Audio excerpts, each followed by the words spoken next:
בסרטון זה נכיר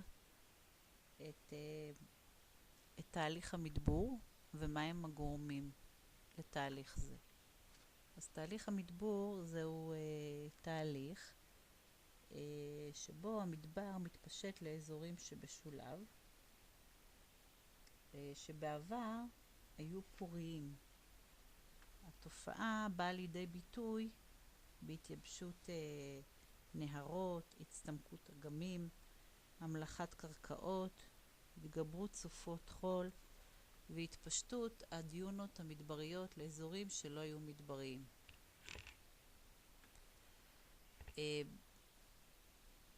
במפה שאתם רואים לפניכם, זוהי מפה מתוך האתר המדבור של האו"ם, ואנחנו יכולים לראות את כל המדבריות שיש בעולם. מצאו שמדבריות העולם רובם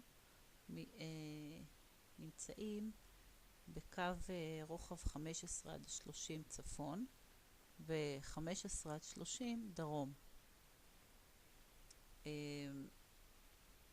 במפה הבאה שאתם רואים לפניכם ניתן לראות את האזורים הנתונים לסכנת התפשטות המדבור כתוצאה מפעילות האדם, וזה שוב מתוך האתר המדבור של האו"ם.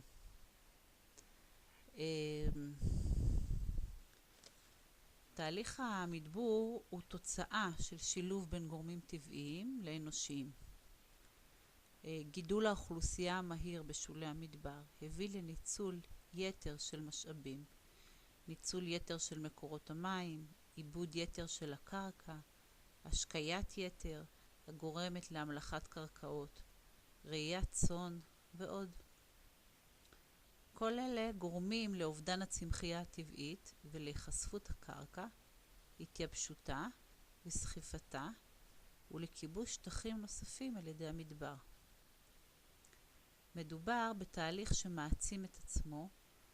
ייבוש מקורות המים וחיסול הצמחייה גורמים לכך שאין כמעט התאדות ויצירת עננים, וכך גדל מספר שנות הבצורת.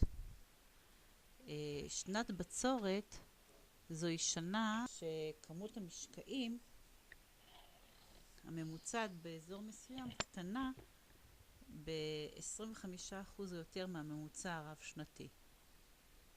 האזורים הנפגעים ביותר מתהליך המדבור הם כאמור אזורים בשולי המדבר, ובעיקר אזור הסהל מדרום למזרח סהרה, כפי שאתם יכולים לראות במפה, וכן אזורים נרחבים במונגוליה ובסין. מדינות שונות מנסות לגבש פתרונות לבעיית המדבור. חשוב לציין שמדינת ישראל נחשבת למדינה המצליחה לעצור את תהליך המדבור בשטחה, באמצעות נטיעות נרחבות באזורים צחיחים למחצה. לדוגמה, אפשר לראות את אזור יער יתיר בתמונה שלפניכם, שבולמות את נדידת החולות וסחיפת הקרקע. גם פיקוח על הראייה ופיתוח חקלאות מדברית עוזרים לייצב את הקרקע. ישראל גם נחשבת חלוצת המחקר בנושא המדבור, ובמכון לחקר המדבר בשדה בוקר נערכים מחקרים רבים בנושא זה. בתמונת הלוויין שלפניכם, של קו הגבול הבינלאומי בין סיני לנגב, נראות בבירור הדיונות בצד המצרי, שהן פעילות, בעוד הדיונות בצד אזורים בצד הישראלי יציבות. הסיבה להבדלים זה איסור הראייה בדיונות במערב הנגב, זאת אומרת בישראל, ולכן ניתן לראות זאת בבירור בתמונת הלוויין הזאת, שבישראל יש חסימה של המדבור, ואילו במצרים המדבור הולך ומתפשט.